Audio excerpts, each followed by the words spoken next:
చేయొద్దండి, నన్ను కాదు మోసం చేసేది. ఏ షాప్ వాళ్ళు అయినట్ట మోసం చేయొద్దు. ఏదైనా ఉంటే నిజాతిగా పెట్టుకొని బతకాలి. ఎవడైనా షాపాడు నాకు ఇయ్యకున్నా మంచిదే, కానీ ఇట్లా మోసం చేయొద్దు. మేము కష్టపడి మేము బతుకుతున్నాం. మేము కూలి నారి పోలేకనే ఉన్నవారు రైతు వారిగా బతకాలని బతుకుతున్నాం. మేము ఇప్పుడు కాదు, నేను 20-30 ఏళ్ల కాంతి మేము వ్యవసాయం చేసుకునే బతుకుతున్నాం. ఏ షాపులతోనైనా మేము గొడవ పెట్టుకోవాలి. ఎన్ని మందులు చేస్తారో వాళ్ళు పోయి. అసలు ఇట్లా మోసం ఎందుకు చేసిండు? అసలు బావ కొడుకు ఇట్నే లాస్ వస్తేనే మందు తాగాడు చచ్చిపోయిండు. అసలే హార్ట్ అటాక్ వచ్చి చచ్చిపోయిండు మా బావ కొడుకు. ఇట్నే వ్యవసాయాల లాస్ వస్తే మా వెంకట్రావంతా ఉన్నోడే చచ్చిపోయిండు. అది ఇది ఈ రకంగా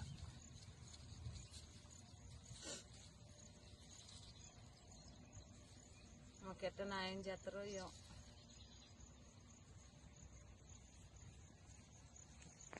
ఇది నేను చేసేది చెప్పు మరా. నేను అసలు షాపు పోయినా, నా పిల్లగాడు పోతాను చదువుకున్నాడు అనుకోసం. ఇప్పుడు 6-7 ఎకరాలు వేసినాం, 14 ప్యాకెట్లు వేసినాం.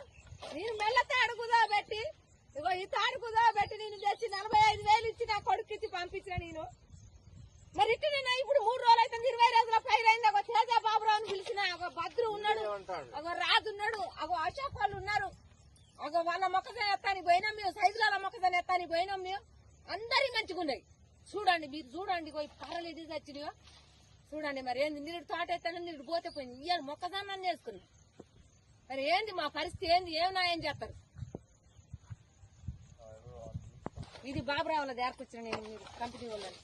ఇగో ఈ చేసినట్టు రోజుకు రోజు మళ్ళీ బావిలో నీళ్లుండే మా బాధ. మేము ఎట్టా మేము వ్యవసాయం చేసుకున్నాం. మేము కూలీ నాలుగు కూడా పోయేటోళ్ళం కాదు. ఎవరినైనా అడగండి, అలానే నాయన ఎంకన్నాని అడగండి. మేము ఎవరితోనైనా గొడవలకు కూడా పోయేటోళ్ళం కాదు. ఎక్కడ ఎవరినైనా అడగండి, ఆయన ఇస్తాడు మాకు మందులైనా అయినా. మరి ఎందుకు ఇట్లా చేసినామని నిన్న పోయి అడిగినాం మేము.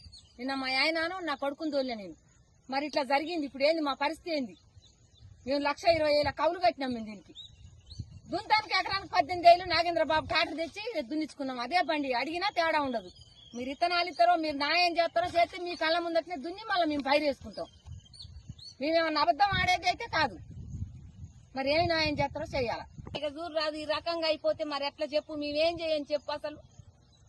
ఇక చూడండి ఇట్లా అయిపోతుంది. మరి మాకు న్యాయం ఏం చేస్తారో ఏమో. మరి ఇగో కర్రలు, ఇగో కర్రలు, ఇగో కర్రలు, ఇట్లా ఇంత గ్యాపులు ఇగో ఇట్లా పోతాను. ఇక చూడండి ఇగో కర్రలు, ఇగో అగో ఆడ కర్ర, అగో ఆడ కర్ర, ఇవన్నీ ఇట్లా గ్యాప్ పోతుంది. ఈ దయ మాకు ఏదైనా న్యాయం చేయండి. ఇక మేమైతే కౌలు పూకోళ్ళం, మాకైతే ఏం లేదు అసలు. పెట్టిన మందులు చూపించమన్నా చూపిస్తా. 45,000 కట్టినాం మేమైతే. 14 ప్యాకెట్లు ఇయ్యి 14 పిండి కట్టలు తెచ్చినాం. 4 అరకలు 2 రోజులు పెట్టి దున్నేసుకున్నాం మేము. అరకకి 2, ఒక మనిషి పిండి పోసుడు, ఒక మనిషి ఇత్తనాలేసుడు. మేమేం